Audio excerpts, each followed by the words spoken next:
This Thrive Loud episode is brought to you by Hinge Consulting. Success on Amazon hinges on well-executed strategies. Contact Hinge Consulting to learn about total Amazon channel management and to see if your business has what it takes to grow over 300% over the next 12 months. That's Hinge Consulting at hingeconsulting.co. Thrive Loud with Lou Diamond. Wait a second. Lou Diamond? Isn't that the guy on like late night TV that's trying to sell you something?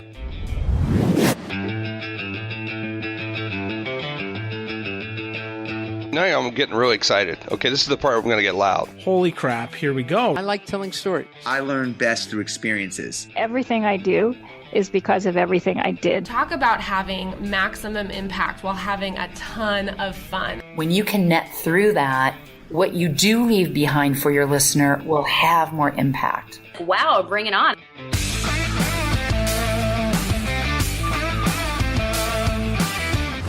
It's time to take an inside look at those that are taking their lives, their businesses, and their passions to the next level.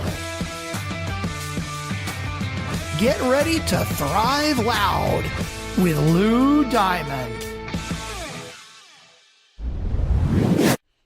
Hey, Thrive Loud listeners, Lou Diamond here. Hope you're all doing amazing and have enjoyed this entire month of incredible episodes here on Thrive Loud. We're wrapping up the month of May with a great guest, former NBA player and an amazing entrepreneur, Jamal Mashburn. This is a great conversation with Jamal, who gave us some time to share some of his philosophies on basketball, on how he thinks about business, and a little bit of his journey, which is great. We're also joined by Jonathan Sackett, who's the president and chief creative officer over at Allscope.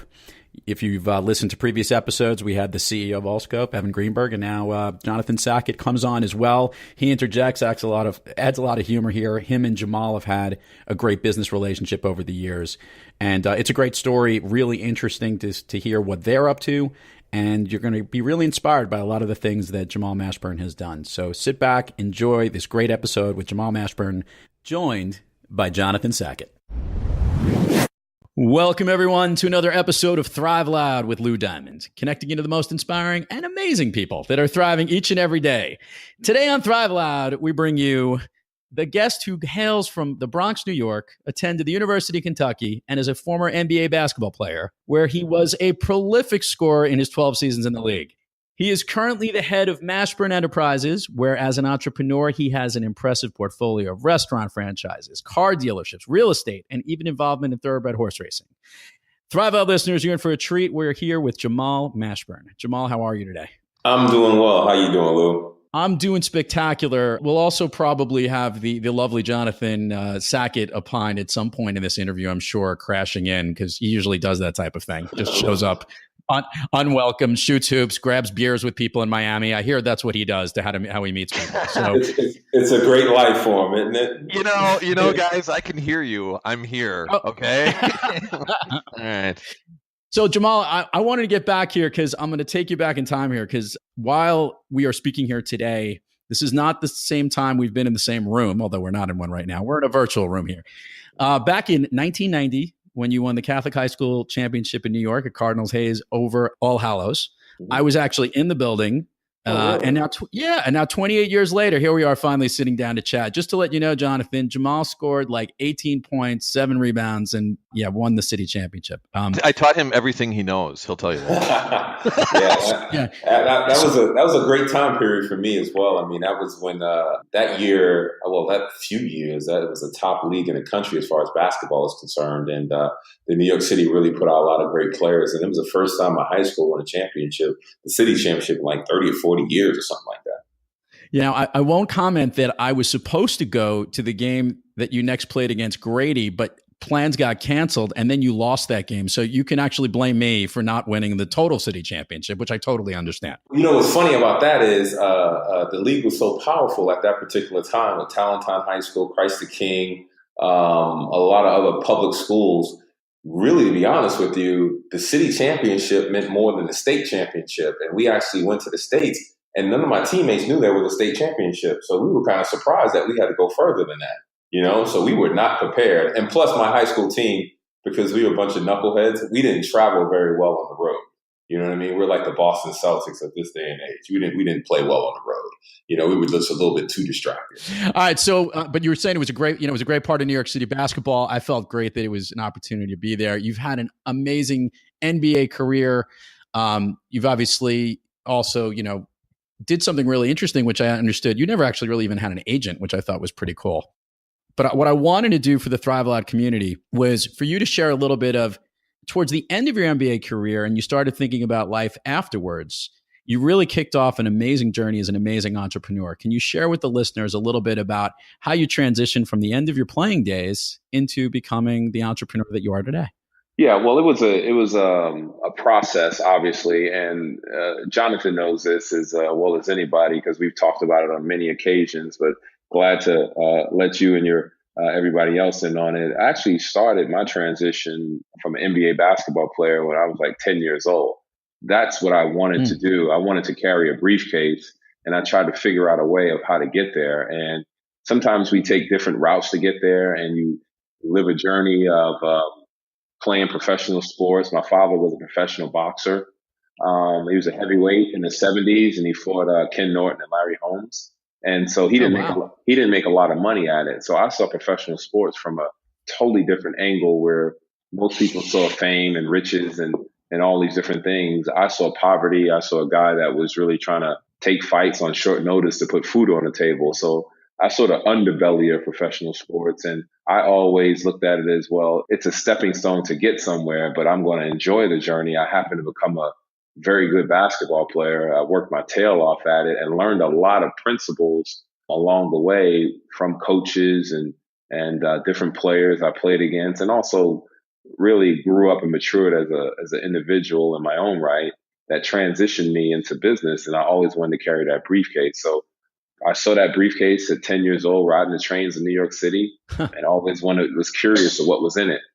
Years later, I never even carried a briefcase. It became a BlackBerry or an iPhone, and different things like that. It really symbolized my brain and how to utilize that. And as I went through my basketball career, I noticed that I created certain processes along the way and utilized my athletic talent and realized some things that I didn't have athletically. So how was I going to maneuver and play at the highest level? I mean, I wasn't the highest jumping guy. I wasn't the quickest guy. So I had to figure things out and really grow those other attributes that I had, such as a high IQ for the game, a good feel for it, a serious minded work ethic.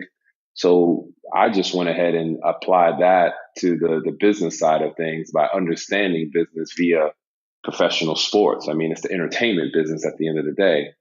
When I got drafted in 1993, you're correct. I didn't have an agent. I hired an agent, but wound up firing him and hired a business manager. And a part of me hiring that business manager was he had to teach me everything about finance. He had his master's in finance and he was a CPA. And that was a part of the exercise at 19 years old, 20 years old.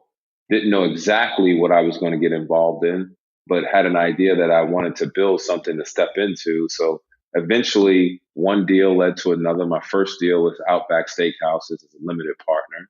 People started to recognize that I was involved in the food business. This was back in 1994, 95, I want to say. So you started doing some of your first business deals already while you were playing, even as a young rookie at that point, right? Yeah, correct. So most people always saw it as the success after basketball, but I was transitioning while I was inside the game.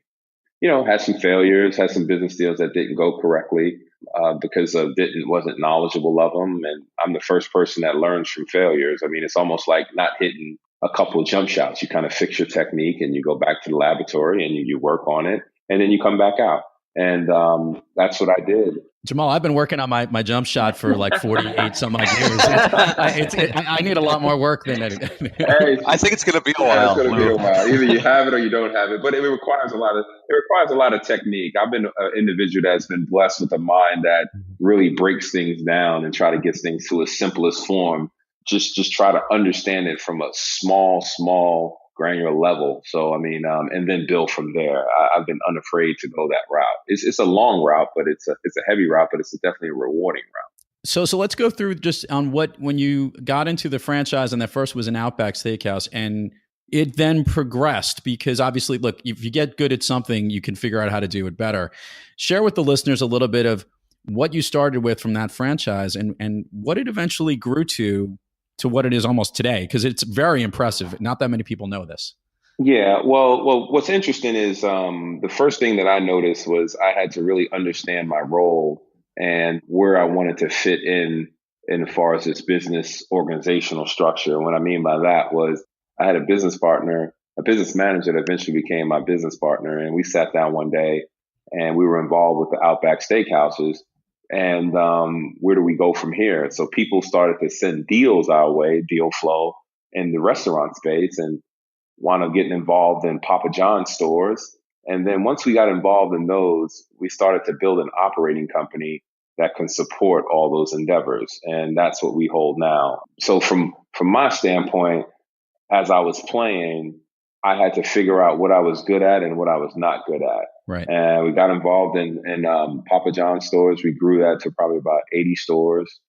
We sold out of our Outback stores, but the main hub of my business has always been car dealerships. We got involved in the car business back in 1997 with a small Ford store in Kentucky, wound up selling that, and then got involved with the Toyota store and a Lexus store. And, throughout the years, have grown that to probably about 9 or 10 stores, and then sold some of them and just kept our Lexus and Toyota stores, and actually brought two Lexus stores 3 years ago in the Detroit area, in the suburbs of Detroit. You said you know what you're good at and you know what you're not good at.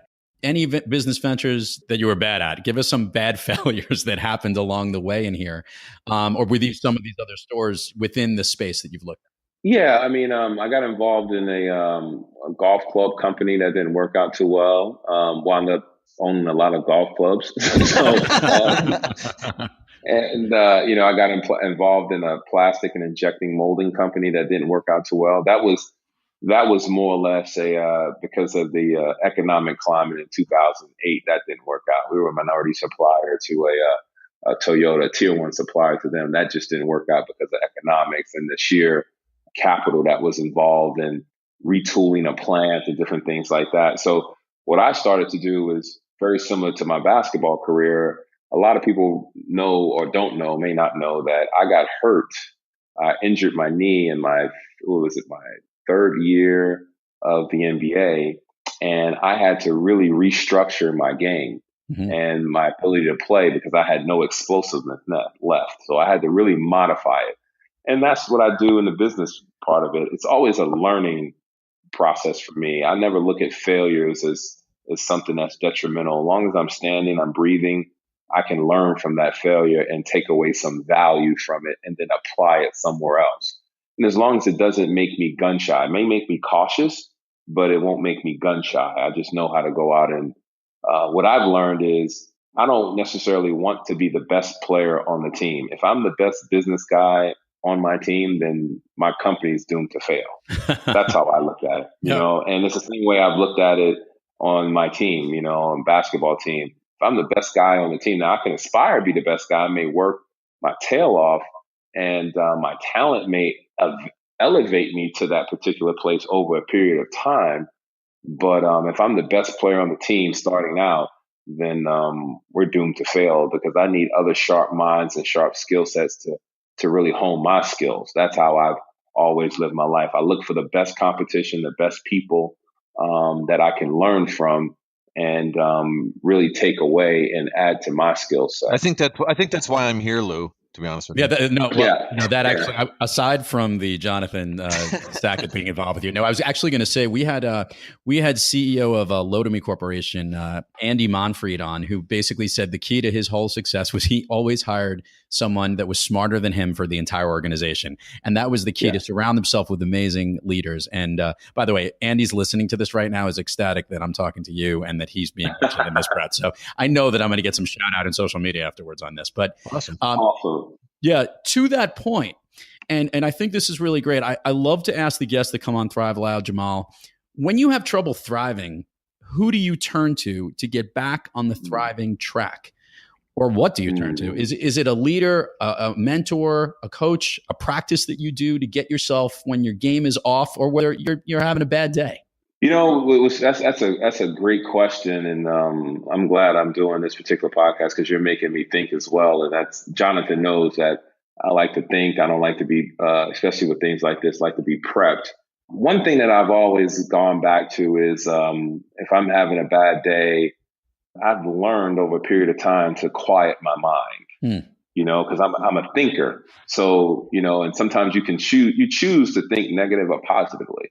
Sometimes I really have to quiet my mind and take a step back. And that can be difficult to do for a personality like mine that's always wants to solve something or be in control.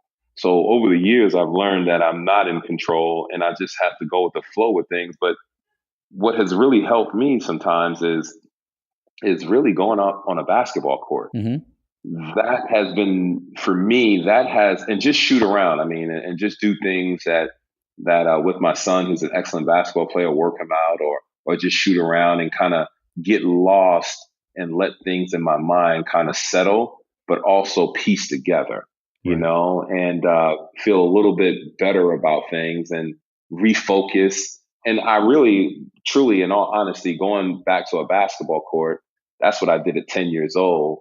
So it's like going back home in a lot of ways. And Lou, if I could just quickly interject, the one thing that the listeners may not know about Jamal, and it's a great story, is he originally wanted to be a baseball player. Yeah, I didn't. Yeah, and I know he tells the story great, but his fear of failure is what drives him. And we've had many a discussion over the years that we've been partnering on things, and it was that failure in baseball that drove him to basketball. Correct. And a part of that is my father took me to a baseball tryout when I was 10 years old. And we used to play stickball in the neighborhood. So actually playing live baseball was something different. And baseball is a sport where you have to be taught certain things like situational technique and everything like that. So I never had that. So I went out to try out for a team and the team was already built. And I never played live baseball. So it was like a hard ball and had to wear a glove. I didn't own a glove, so I had to borrow one. So it was kind of like, okay, let's go out here and see what happens. So I went out there. And one thing about me, I have a lot of courage. I don't mind trying things. I failed at it and they wound up cutting me. And that day I was sitting in my father's car. And I remember it, just as like it was yesterday. And I remember crying the whole way home. And I got home and I decided, and something came above me and said, you're never going to be unprepared for anything else in life again, because I never want to feel this feeling of failure. That day I decided to go out and play basketball, and I spent 3 years by myself playing basketball and, in the neighborhood and just watching it visually on TV, trying different things. And then 3 years later, I was trying out for the Gauchos, which is a top program in New York City. And then 3 weeks from there, I was in St. Louis on my first trip on the AAU circuit. And that's when I became I started my journey as a All-American. And that's when I started to get recognized. I love it, by the way. And I love when people take certain events that, have been hurdles in their lives and then they use it as a motivator to get them to the next level. And by the way, and thank God that you weren't that good of a baseball player, because we all got to see you play basketball. So, I take that as a win for everybody. Yeah. Although you would have been one really dominant power hitter at 6'8". Yeah. Sometimes you learn from things that you don't like when you thought you liked them. And what I mean by that is I learned the difference between a livelihood and a hobby. Right. Some people really think that their passion should actually pay them. Right. But sometimes you're not good enough and it becomes a hobby, and other things that you're good at, you become passionate about. And they live within you and you go on and you strive. And I think some people look for their passion. Like I've run into people and said, like, yeah, I'm passionate about music. And I said, well, that doesn't necessarily mean somebody should be buying your music, Well, let me segue to this, because this is a great question. Today, are you as passionate about the businesses that you lead and run as you were as it related to basketball when you played? Yeah, I am. I think I had to narrow down what am I passionate about, and money is not something that I'm passionate about. What I'm passionate about is developing skill sets to overcome challenges. And that's what I'm really passionate about, is developing a toolbox and a set of tools that can really connect the dots to any area. And to me, that's building a foundation. I mean, that you can take anywhere. So that's what I'm passionate about. And whatever outcome that is, then that is. And obviously, business provides, a lifestyle. It provides a legacy. It provides a lot of different things. But for me, it's been the journey that I've been passionate about. I like that walking through that, it hasn't necessarily been one thing that I want to hone into. And I think that's why I always tell Jonathan this, but you can tell a lot about who a basketball player is by how he plays.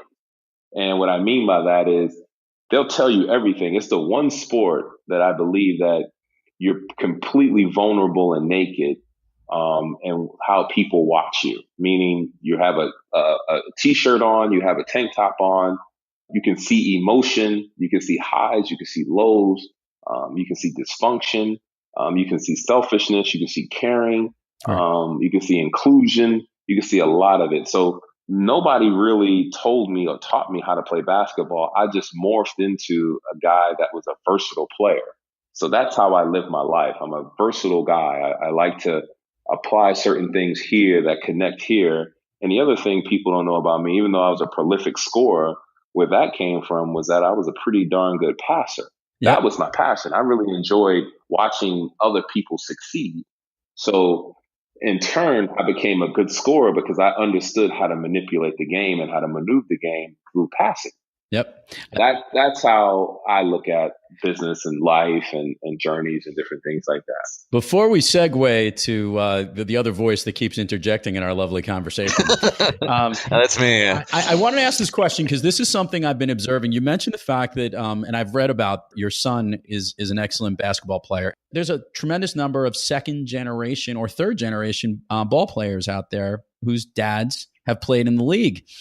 And I know the hardest thing that I've seen is that's got to be really difficult if you were a successful professional basketball player to then almost that pressure on your kid. How's that relationship with you and your son?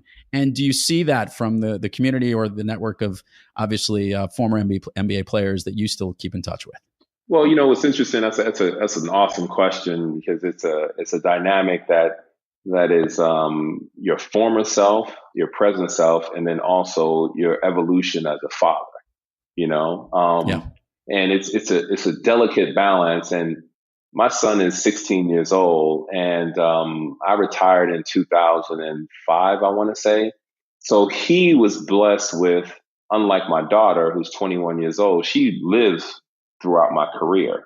My son was at the tail end of my career, so he didn't really experience it the way that she did as far as pressure is concerned. He's 3 years old at the All-Star game, sitting in Yao Ming's hand, just looking at a tall Chinese guy. You know what I mean? He didn't really know, you know what I mean? He was like, whatever, you know what I mean? So he didn't really care. But what I found interesting is I actually didn't want him to play basketball in the beginning. And he actually started out playing baseball as, like most kids play t-ball, and got progressively bored at it. And I actually put him in basketball, and he was actually a lacrosse player as well while he was started out early, because I wanted him to play multiple sports and not really get dialed into anything at such an early age. And how I knew that he wanted to participate, because that's what I had to figure out is, does he want to participate because I'm his hero, or does he actually want to do this? So I put him in a tryout for a team. He was playing for like 6 months, and he was like 9 years old, 10 years old. And he made the team, and I was excited for him. I was like, oh, great, he made the team. Great. He was sitting in the car. He's like, and I saw that he was kind of down and kind of, like should be a little bit happier. And he was like, Dad, I said, you're not happy? He said, nah, not really. I just, those kids are better than me. I want to get better. Can you help me? And I looked, and it kind of shocked me a little bit from a 9-year-old. And I said, okay. I said, well, are you sure you want this? And he was like, yeah, I want this. So I said, okay, give me 3 to 4 years and give me your undivided attention. If I tell you to do something, you got to do it. And also, I shouldn't be the one that should be dragging you out of the bed to go to practice. And for 3 or 4 years, he was dedicated and disciplined. And I think the other thing, you have to find out if your kid actually has the talent to do it. Right. That's the other thing. Just because you're born in a particular bloodline doesn't mean you're talented enough to do it. And then the work ethic comes, the competitiveness, that has to be there as well. But I personally think that a lot of the kids who play the particular sport, if there is a gap between when the father or the mother played that particular sport, that's awfully better than them growing up in it. And what I mean by that, my son knows that I played and he can Google it, but he almost aspires to be better than me because he only sees it on film, doesn't remember going to the games, because it's a big production when you go to the game and see your dad out there. Not only is he the kid's hero, but he becomes everybody else's hero. Not true. And that can be difficult to adjust to, So he's been blessed that he's had some distance. And what's really interesting is when we do travel the circuit, because we play on the Under Armour circuit, is a lot of the kids that he plays against don't remember that I played, but the parents do. Yeah. So his interaction is not with the parents. His interaction is with the kids. Even though the parents tell the kids that's such and such or whatever, the kids are, short attention span. They Google it. Oh, that's cool, whatever. But he can really play. You know what I mean? So they don't really care. So he's been blessed that he's tunnel vision, focused. And the one thing that I do with him is, as we progress from father and son and the relationship has evolved, is I had jerseys hanging up at my house from all the teams that I played with, all-star jerseys. And when he started getting progressively good at it, what I did was I took him into where I have my jerseys hung up in the game room. And I said, listen, here's what I want you to do. And I actually framed one of his jerseys and I took mine down and put his up. And I said, great. I want you to take every one of my jerseys down with your jersey. So it offered him that freedom and that he can be his own person and do what he likes to do and be his own player. I love that. And that's a great representation. And by the way, a good example of, I guess, how you make, the next leaders, because that is a challenge to deal with, when you have someone like that. And you're right, he may have a little bit of advantage that he came into it a little bit later. I'll just do one last basketball question here before we go to Jonathan. We're actually going to have this launch right at the eve of the NBA Finals. And what I wanted to know is, what do you see in today's game that you think you would have been really good at? Because the game has changed. Let's call it what it is. And what's something that's out there that you wish when you played, there's a part of today's game that you wish you were actually able to participate in that you would have liked? And what part of the games today that you dislike? Because it's definitely changed a lot since you first entered the NBA. Yeah, it's changed, but it also remained the same. And a lot of people don't realize that I played for Coach Rick Pitino. And when I went to University of Kentucky, he utilized the 3-point shot. And so he was ahead of his time in the utilizing the 3-point shot. So we didn't just necessarily run for layups. We ran for threes. So my skill set at that particular time would definitely translate well in this generation of basketball. I actually enjoy this generation of basketball than the generation I played in. And the reason is because I think it's a skill game now. There's a lot more emphasis on, the basic, not fundamentals, but you can call them fundamentals, but can you pass? Can you shoot? Can you dribble?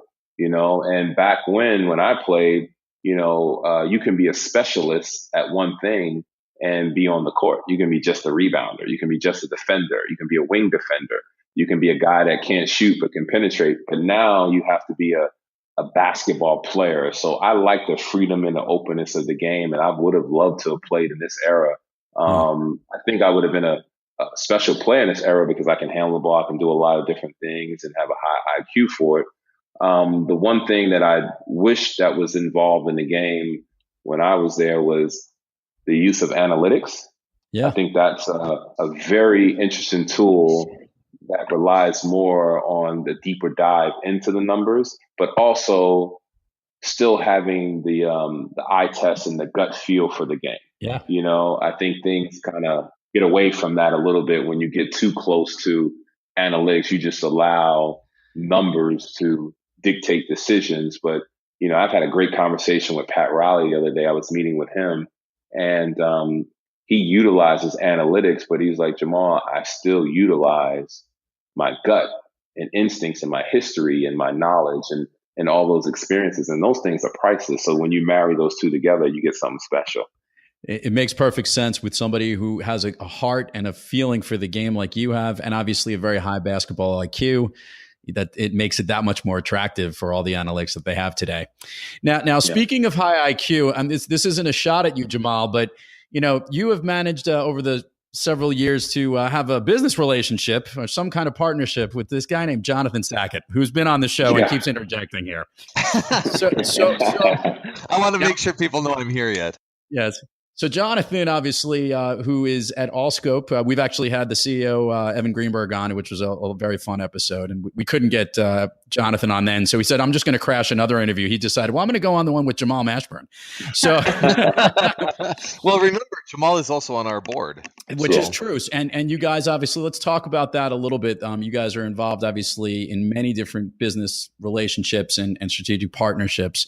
Jonathan, you want to speak a little bit high level to this, and obviously Jamal can opine as well. Correct. First of all, I'm as captivated listening to my friend Jamal talk as anybody else is. I think, the thing about it has been Jamal really is that genuine of a guy, and he's really that interested and he's that humble. I remember we were at a meeting with the federal government in D.C., and I remember them asking him a question, and he pointed at me and said, ask the guy with the whistle. Because I was wearing a Tiffany whistle at the time.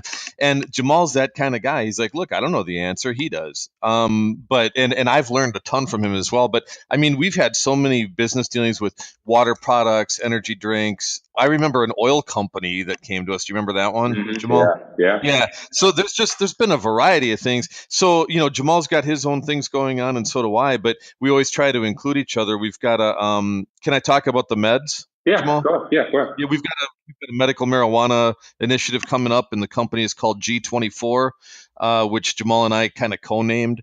Obviously, he's got investors and such. Something comes across my computer or my phone every day. So it's just been a huge variety of things: tech companies, startups, established companies. But the thing about it is because Jamal is famous, and he tries to keep a very low profile for his family. So what happens is I'm easier to find than he is. So usually if I don't tell them what they want to hear, they say, well, I just wanted to talk to Jamal Mashburn anyway. So but obviously advertising is in my DNA, and there's probably not a product or a service or a big company out there that I haven't touched over the years. And that makes Jamal and I great partners because he's a very good businessman, and I'm kind of the crazy advertising guy. Well, that I can vouch for, Jamal. He really is the crazy advertising.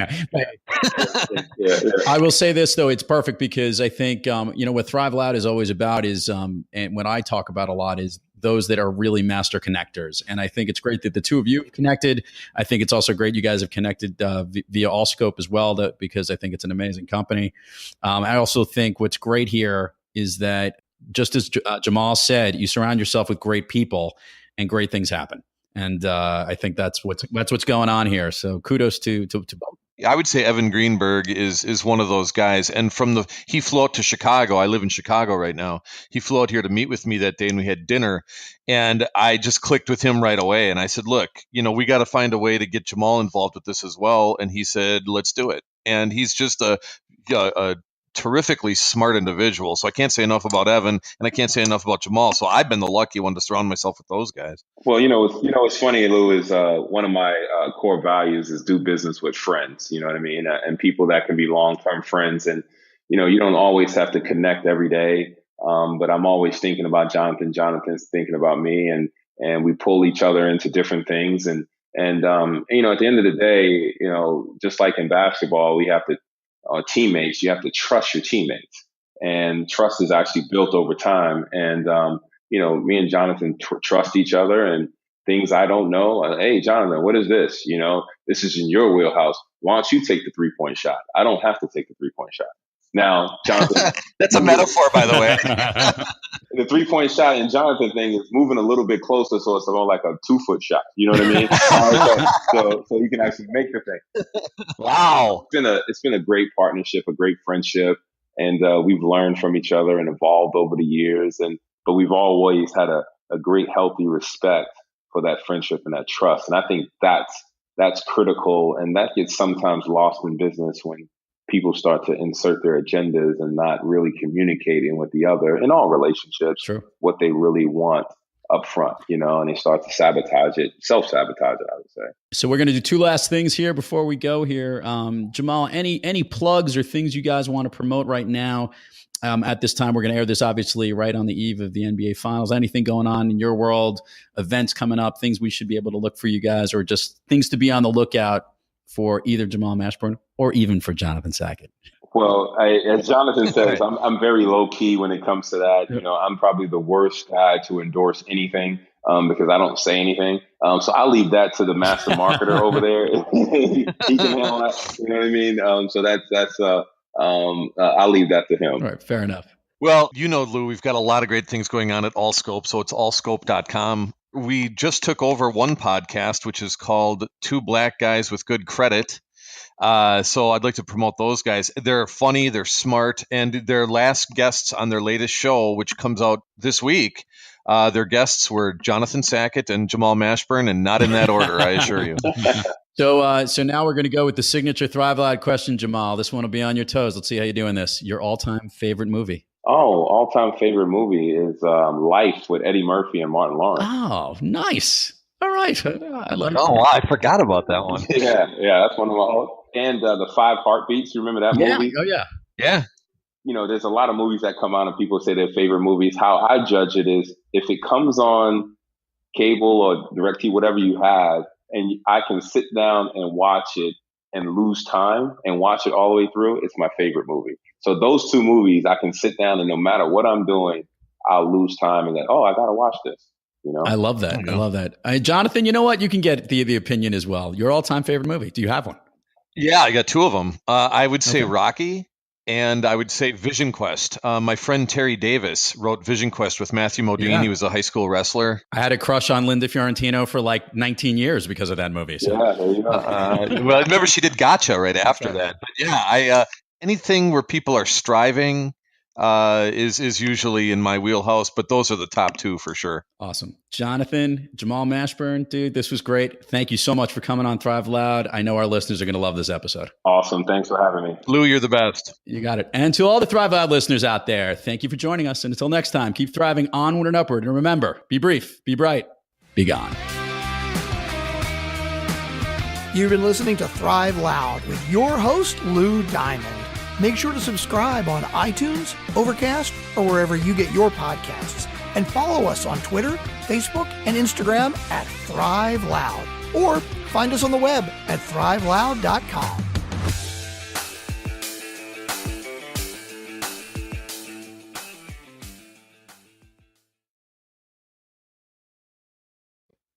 I don't know if we lost him there for a sec, but hold on. Uh-oh. Of course, nothing would go smoothly. Nuts. Don't worry.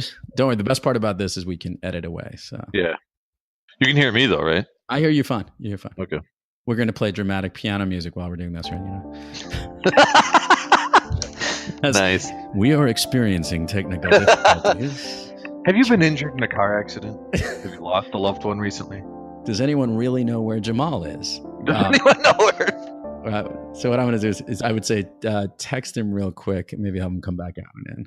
And don't worry about it. Well, it'll actually be part of a funny part of the interview. He stopped talking too, so he's probably like, Hello? Hey, we lost you. Hey, tell him to go back out and come back in. What it is. I mean, you might have to go out and come back in. All right, let me see here. I don't know. Did you come unplugged or something? No. I still see everything. I just can't, I'm still talking on this whole thing, but I can't. Let me see here. Delete. The wonders of technology. Yeah, just I would just kick yourself out and then do it again. There he goes. He did that. And don't worry, we're recording, and we just made fun of Lou at this point. You know what? I'll just finish for Jamal. What he was saying was he was talking about Jonathan Sackett, and he can't believe his good fortune of not only being a business partner of mine, but a good friend. Okay, Jamal's back in a little. Don't worry. So I'll pick it up from this point. Don't worry. We'll do some wonderful editing. All right. So, but you were saying it was a great part of New York.